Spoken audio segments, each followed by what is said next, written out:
आज की हमारी पहली कहानी नीलेश जी की है। तो आइए सुनते हैं इनकी कहानी। मेरा नाम नीलेश पांडे है। मैं वैसे तो अभी बनारस में रहता हूँ, लेकिन जब मेरे साथ यह वाक़या हुआ उस समय चंडीगढ़ में पढ़ता था, जहाँ मैं अपने हॉस्टल में रहता और मेरे पापा मम्मी शहर कहीं एक मकान में रहते थे। खैर सब मिलाकर सब कुछ सही चल रहा था। एडमिशन के बाद मैं ही 2 महीने तक उसी हॉस्टल में अच्छे से रहा। इन 2 महीनों में मेरे कुछ दोस्त भी बन गए थे और साथ ही पढ़ाई में मेरा मन भी लगने लगा था। इसके अलावा प्रत्येक शनिवार या संडे को कभी मेरे पापा कुछ देने आ जाते हैं तो कभी मम्मी मुझे देखने आ जाती थी। लेकिन हम क्या जानते थे कि यह सब ज़्यादा दिनों तक अब चलने वाला नहीं था। वह शायद जुलाई का महीना था। शाम सुबह कभी भी बादल गरज कर बरस पड़ते तो कभी तेज़ धूल भरी आंधियाँ आ जाती। उस दिन भी मुझे अच्छे से याद है, सुबह से ही वर्षा हो रही थी, इसीलिए उस दिन खेलने के लिए हम हॉस्टल के ग्राउंड में भी नहीं गए थे। मैं शाम के छुट्टी के बाद अपने रूम में अपने माँ के दिए हुए दूध के पेड़े खा रहा था। तभी कुछ देर के बाद मेरे पास मेरे कुछ दोस्त आए तो नीरज बोला, नीलेश आज सुमित का जन्मदिन है, क्यों ना आज पार्टी किया जाए। मैं वहाँ से उसी वक्त उठा और अपनी माँ की दी हुई मिठाइयों को अपने दोस्त सुमित के मुंह में खिलाते हुए उसे उसके जन्मदिन की बधाइयाँ दी और फिर पार्टी करने की हामी भर दी। लेकिन उसके लिए एक प्रॉब्लम थी कि हम बिना किसी टीचर की इजाज़त के ना तो हॉस्टल में देर रात को कहीं जा सकते थे और ना ही फिर रात को अपने कमरे से बाहर निकल सकते थे, सिवाय बाथरूम या फिर कोई इमरजेंसी के। तो उस समय हमारे क्लास की एक मैम थी जो हमें इंग्लिश पढ़ाती थी। तो जब उस शाम हम उनके पास गए तो वे बोली, ठीक है, लेकिन 9 बजे के पहले तुम सब अपने अपने रूम के बाहर नहीं दिखोगे, वरना यदि कुछ होता है तो उसकी जिम्मेदारियां मैं नहीं लूँगी। खैर हम उनकी बातों को सुनकर खुशी खुशी रूम में आ गए। फिर हम कुछ 7 से 8 दोस्त शाम को रात होने से पहले ही पार्टी के लिए कुछ सामान लाए और पार्टी की तैयारियां करने लगे। लेकिन देखते देखते 8 बज गया।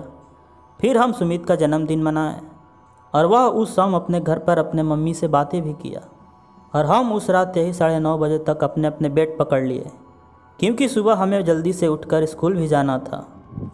लेकिन उस रात ज़्यादा कोल्ड ड्रिंक पीने या फिर ना जाने क्या खाने से मेरे पेट में जलन होने लगी। साथ ही कभी कभी ऐसा लगने लगा मानो कब उल्टियाँ हो जाए। उस वक्त घड़ी में 11:30 बज रहे थे।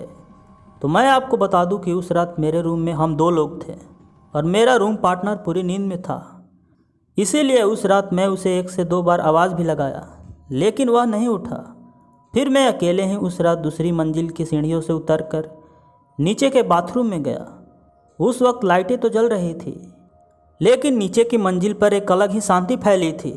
और दूसरी बात कि जब मैं सीढ़ियों से उतरकर आगे बढ़ा मुझे ठंड सा महसूस होने लगा। तो मैं सोचा रात का समय है और ऊपर से आज सुबह से ही बारिश हो रही है, इसीलिए ठंड लग रही होगी। खैर उस रात में जैसे ही आगे बढ़ा कि तभी मुझे सामने वाले रूम, जिसमें टूटे हुए कुछ कुर्सियाँ रखी हुई थी, उसमें किसी औरत की रोने की आवाज़ आई। वह धीरे धीरे रोती और फिर मैं जैसे आगे बढ़ते जाता उसकी आवाज़ और भी कम होने लगी थी। तो जब मैं उस रात उस रूम की खिड़कियों से अंदर देखा तो वहाँ कोई नहीं था। फिर मैं सोचा यह मेरा वहम भी हो सकता है, वरना इस बॉयज़ हॉस्टल में ना तो किसी लड़की का होना संभव है और ना ही यहाँ कोई औरत का होना संभव है। इस सुनसान रूम में बैठकर कौन रोएगा। मैं जल्दी से बाथरूम में गया और जैसे ही उस रात मैं फ्रेश होकर कुछ देर के बाद बाहर आया, मैं एक अजीब बात नोटिस किया कि मैं जिस रूम की खिड़की को खोलकर उसके अंदर देखा था, उसकी खिड़कियाँ अब बंद थी और उस रूम का दरवाज़ा जो कुछ देर पहले बंद था वह अब खुला था। साथ ही अभी कुछ देर पहले उस रूम में एक लाइट भी जल रही थी। लेकिन अजीब बात यह थी कि अब लाइट भी ऑफ थी और रूम में अंधेरा था। मैं उसी वक्त यह समझ गया कि इतनी रात को ना तो यहाँ कोई हॉस्टल का लड़का होगा जो मेरे साथ मजाक कर रहा है और ना ही यहाँ कोई टीचर है। यहाँ ज़रूर कुछ तो गड़बड़ है। मैं अपने पीछे अपने दोस्त नीरज का आवाज़ सुना। वह आवाज़ मुझे उसी कमरे से आ रही थी, तो वह उस रात मुझे बुला रहा था। मैं उस रात उस कमरे के पास जैसे ही गया और जब मैं उस कमरे में देखा वहाँ मेरा कोई दोस्त नहीं था। मेरे सामने एक औरत खड़ी थी जिसकी आंखें पीली थी, जो उस अंधेरे में भी चमक रही थी, और साथ ही वह लेडी हमारे स्कूल के ड्रेस में खड़ी थी। हालांकि उस रात मैं उसका शरीर और आंखें ही देख पाया, लेकिन उस रात उसका चेहरा मुझे नहीं दिखा। और उस रात जब मैं उस लेडी को देखकर जैसे ही भागने के लिए पीछे मुड़ा, मैं वहीं ना जाने कैसे गिर गया और फिर मैं उसी वक्त ना जाने कैसे बेहोश हो गया। फिर मुझे जैसे ही होश आया तो मैं देखा सुबह हो चुकी थी और मेरे सामने सभी टीचर खड़े थे। फिर मैं उन्हें उस रात वाली औरत के बारे में बताया तो वे बोले, तुम यह बात ना तो अपने घर पर बताना और ना ही तुम अपने क्लास में किसी बच्चे से यह बात कहना, तुम ठीक हो जाओगे, यह तुम्हारा वहम है।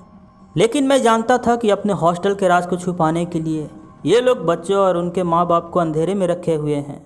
मैं उसी सुबह पिछली रात की सारी घटना को अपने पापा और कुछ बच्चों को बता दिया और मैं 2 दिनों के बाद अपने पापा के साथ उस भूतिया हॉस्टल को छोड़कर अपने घर आ गया। हालांकि मैं जब 2017 में चंडीगढ़ गया था, मैंने देखा उस भूतिया हॉस्टल को एक मॉल में तब्दील किया जा चुका है। अब इसके पीछे वही चुड़ैल थी या फिर और कोई बात थी, यह तो मैं नहीं बता सकता। लेकिन वहाँ पहुँचने पर उस रात वाली बातें मेरे जहन में ताज़ा हो चली थी। आज की हमारी दूसरी कहानी हरीश जी की है, जो दिल्ली से सटे एक शहर गुरुग्राम के रहने वाले हैं। तो यह बात 1999 की है, जब मेरे पापा पहली बार गांव से निकलकर शहर गए हुए थे, जहां उन्हें एक साड़ी फैक्ट्री में काम करना था, जिसमें उनकी ड्यूटी रात के 8 बजे से सुबह के 4 बजे की थी। हालांकि उनके उस फैक्ट्री में काम करते ही 4 महीने बीत चुके थे, लेकिन उन्हें वहाँ कुछ भी अजीब नहीं लगा।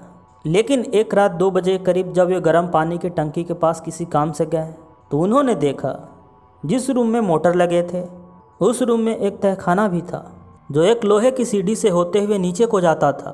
हालांकि उस तहखाने में आज तक कोई नहीं गया। उस समय जब भी मेरे पापा उस रूम में मोटर स्टार्ट करने जाते, उन्हें वह तहखाना कभी नज़र नहीं आया। हाँ, जिसका एक कारण यह भी था कि उस तहखाने में जाने वाले गेट पर एक लोहे का चादर रखा था, जो वह काफ़ी भारी भी था और उस चादर को 4 से 5 आदमी ही उठा सकते थे। इसी कारण पापा को वह तहखाना का रास्ता नहीं दिखा। लेकिन उस रात ना जाने कैसे वह लोहे का चादर वहाँ से हटा हुआ था। तो पापा बताते हैं कि मैं उसी वक्त मोटर चालू किया और जब मैं लोहे की सीढ़ियों से उतरकर जब अंदर गया तो चारों ओर गुप्त अंधेरा था। तो जब वे टॉर्च की रोशनी में देखे तो उन्हें उस तहखाने में 2 कमरे नजर आए, जो काफ़ी बड़े थे। इसके अलावा चारों ओर मकड़िया की जालें और धूल लगे थे। फिर मैं जैसे ही उस रूम के पास गया तो मैंने देखा उस तहखाने की दीवारें काली पड़ी थी, चारों एक अलग ही बदबू और घुटन भरा था। फिर मैं जो देखा मैं समझ गया कि यह एक भूतिया तहखाना है। मैं जैसे ही वापस बाहर निकलकर और लोगों को इसकी जानकारी देने के लिए वापस सीढ़ियों के पास आने ही वाला था कि तभी कुछ लोगों की चीखने की आवाज़ सुनाई दी, जैसे बहुत से लोग एक साथ किसी दर्द में चिल्ला रहे हो। साथ ही उसमें कुछ लोग मदद भी मांग रहे थे। मैं उसी वक्त सीढ़ियों से ऊपर आया और जब मैं उस तहखाने के बारे में लोगों को बताया तो वे भी हैरान रह गए। तभी कुछ देर के बाद मैनेजर साहब आ गए और वे उस रात जो बोले, इससे मेरे साथ वहाँ के सभी लोगों के कान खड़े हो गए। तो उन्होंने बताया, यह तहखाना आज से 45 साल पुराना है, जब यह फैक्ट्री के बने हुए सिर्फ 2 साल हुए थे। तो वह मैनेजर बताया, इस तहखाने को साड़ी बनाने वाले कृत्रिम प्लास्टिक जैसे रेयान, पॉलीस्टीरीन या फिर सूती कपड़े बनाकर बरसात के दिनों में इसी में रखा जाता था, ताकि वे कच्चे कपड़े नमी मुक्त रहें, क्योंकि उस समय फैक्ट्री उतना तैयार नहीं था। लेकिन एक रात उसी तहखाने में शॉर्ट सर्किट की वजह से आग लग गई, जिसमें 50 से 55 लोग काम करते हुए जलकर मारे गए। हालांकि कहा जाता है सिर्फ 2 लोग बाहर निकल पाए थे, लेकिन वहाँ के कुछ लोगों का यह भी कहना था कि मरने वालों की आंकड़ा इससे भी ज़्यादा हो सकता था, जिसे उस समय कंपनी द्वारा छुपाया गया। खैर, उसके 6 महीनों के बाद ही जब इसे फिर से खोला गया, लेकिन इसमें फिर से अजीब अजीब घटनाएं होने लगी, जैसे बिना किसी कारणवश आग लग जाना या रात के समय लोगों के चिल्लाने की आवाज़ें आना। यहाँ तक कुछ लोग जले हुए लोगों को भी देखने की बातें कहने लगे। और फिर इन्हीं सभी असाधारण घटनाओं के कारण इस तहखानों को बंद कर दिया गया और फिर इसमें कोई नहीं जाता था, क्योंकि अकेले जाने पर वह कभी लौटकर ऊपर नहीं आ पाता, और इसीलिए उस लोहे के मोटे पत्थर से इसे ढक दिया गया था ताकि इसके अंदर कोई ना जा सके। खैर, उस दिन फिर से उस लोहे के प्लेट से उस तहखाने के गेट को ढक दिया गया। लेकिन सवाल जो आज तक मेरे पापा के मन में और वहाँ के काम करने वाले लोगों के जहन में आज भी है कि उस रात वहाँ से वह इतना भारी लोहे का प्लेट अपने आप कैसे हट गया था, क्योंकि उसे उठाने के लिए 4 से 5 लोगों की आवश्यकता होती थी। और दूसरी बात कि उस भूतिया तहखाने को आज भी पूरी तरह बंद क्यों नहीं किया गया है। हालांकि उस फैक्ट्री में आज भी मेरे पापा काम करते हैं और वह भूतिया तहखाना आज भी है, लेकिन उस तहखाने वाले रूम में भी अब कोई नहीं जाता और उस रूम के बाहर एक ताला लटका हुआ रहता है। मेरा नाम आदिल है, मैं मुरादाबाद का रहने वाला हूँ। तो हमारे घर में मैं, मेरे अब्बू अम्मी और मेरी बहन रहती हैं। यह घटना मेरे साथ साल 2010 के फरवरी माह में घटा था। तो उस वक्त हम अपने गांव में ही रहकर थोड़ा बहुत खेती करते और साथ ही बकरियों को पालते थे। फिर उन्हें बेचकर कुछ पैसे आ जाते तो गुजारा चलता जाता। तो हुआ ऐसा कि उस साल हमारे घर में कुल 10 से 12 बकरियां थी। साथ ही हमारे घर में 2 गाय भी थी, इसीलिए जानवरों को खाने के लिए भूसा कम पड़ने लगा और अभी गेहूँ तैयार होने में लगभग 2 महीने लगने वाला था। तो मैं रोज़ शाम को अब्बू के कहने पर गांव के बाहर वाले कब्रिस्तान में घास काटने के लिए चला जाता, जिसका कारण था उस वक्त खेतों में गेहूं की फसलें लगी थी, इसीलिए घास काटने मुझे कब्रिस्तान में ही जाना पड़ता।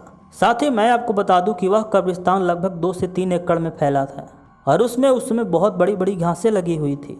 तो एक शाम हुआ ऐसा कि मैं अपने अम्मी को लेकर मामा के यहाँ गया था। उस दिन मेरे अब्बू भी घर से बाहर गए हुए थे और मेरे घर पर उस दिन सिर्फ मेरी बहन नाजिया ही थी। तो जब शाम के 3 बजे उसने मुझे फ़ोन की और उसने कहा, भाईजान बकरियों के लिए चारा नहीं है।